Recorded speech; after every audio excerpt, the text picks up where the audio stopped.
पूर्व जन्म के संचित कर्म से मिलती है मनुष्य योनि। संवाद सहयोगी पलवल वैदिक विद्वान आचार्य हरिश्चंद्र शास्त्री ने कहा है कि जीव को पूर्व जन्म के संचित कर्मों के आधार पर योनि प्राप्त होती है।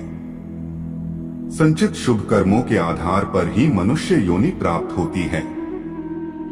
यदि पूर्व जन्मों में श्रेष्ठ कर्म नहीं होते तो निकृष्ट कर्मों के अनुसार कीट पतंग जीव जंतु जलचर थलचर पशु पक्षी वृक्षादि योनियों में जाना पड़ता है।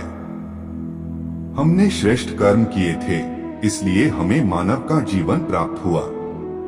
जीव जैसा कर्म करता है उसे वैसा ही फल मिलता है, इसलिए हमें शुभ कर्म करने चाहिए, अशुभ नहीं।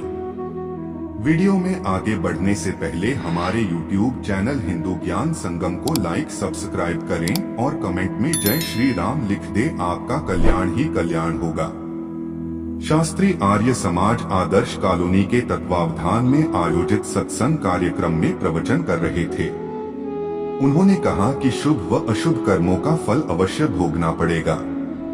किया हुआ अशुभ कर्म कभी माफ नहीं होता।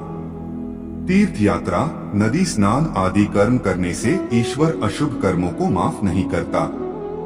यदि ईश्वर किसी के अशुभ कर्मों को माफ करने लगे तो उन पर अन्याय व पक्षपात करने का आरोप लग जाएगा। मनुष्य का अधिकार केवल कर्म करना है, फल देना परमात्मा का अधिकार है। जब तप दान पुण्य यज्ञ आदि कार्यों को करने से व्यक्ति के चित्त की दूषित प्रवृत्तियों का निरोध होता है और मन की वृत्ति श्रेष्ठ होकर व्यक्ति को श्रेष्ठ कर्मों की ओर प्रेरित करती है। पूर्व जन्म में किए गए श्रेष्ठ संचित कर्म और इस जन्म में किए कर्म से शुभाशुभ भाग्य का सर्जन होता है। इसी कारण जीवन में सुख व दुख आते हैं। उन्होंने कहा कि श्रेष्ठ कर्म दो प्रकार के होते हैं, एक सकाम और दूसरा निष्काम कर्म। सकाम कर्म करने से व्यक्ति को वर्तमान जीवन में फल प्राप्त होता है और निष्काम करने से भविष्य का निर्माण होता है। शास्त्रों ने श्रेष्ठ कर्म को ही धर्म माना है। सकाम कर्मों में गौपालन दाग लगाना अन्न की उत्पत्ति आदि कार्य करना है। निष्काम कर्म में पुआ प्याऊ धर्मशाला पाठशाला असहाय एवं निर्धन की सहायता औषधालय तथा परोपकार के काम शामिल है।